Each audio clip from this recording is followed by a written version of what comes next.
world turned white with frost. In the long pasture, Snowball stood upon a knoll, his eyes alight with a magical fire as he described a giant windmill that would bring light and warmth to every stall.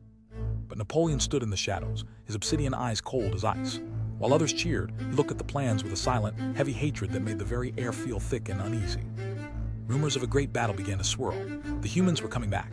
Snowball, who had studied the old books of war, prepared the animals like a general preparing for a holy crusade. The Battle of the Cowshed erupted in a whirlwind of fur and fury. Boxer reared up like a mountain of chestnut fire, his hooves striking the air with the sound of 1,000 drums. In the heart of the chaos, Snowball charged straight at Mr. Jones. A streak of lead grazed his back, painting a path of red across his white fuzz, but he did not falter for a single heartbeat. Victory was theirs. They celebrated under the autumn moon, pinning a brass medal to Snowball's chest. They called it Animal Hero First Class, and for a moment the world felt perfect again. But Molly, the lover of ribbons, grew sad.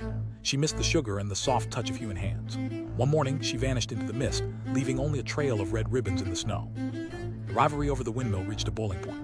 In the big barn, Snowball's voice rose like a symphony, painting a future of golden machines and 3-day weeks that enchanted every soul. Then Napoleon stood up. He uttered a high, piercing whimper, a sound that signaled the end of the fair tale. 9 terrifying shadows burst into the barn, their brass collars glinting like bared teeth. Snowball fled for his life, a streak of white against the green fields, with the monstrous hound snapping at his heels. He vanished through a hole in the hedge, never to be seen again. A heavy silence fell. Napoleon, now flanked by his growling guards, climbed the platform. There will be no more debates, he grunted, his voice a cold iron hammer crushing their dreams. Squealer skipped among the confused animals, his tail twitching with silver lies. He told them that Snowball was a traitor, and that the windmill had actually been Napoleon's idea all along. Tactics, comrades, tactics, Squealer cried, laughing a merry, hollow laugh.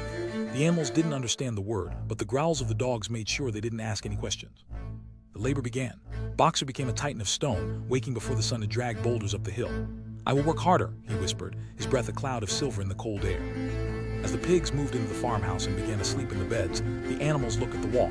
The laws were changing, shifting like ghosts in the night, and the dream began to turn into a cage.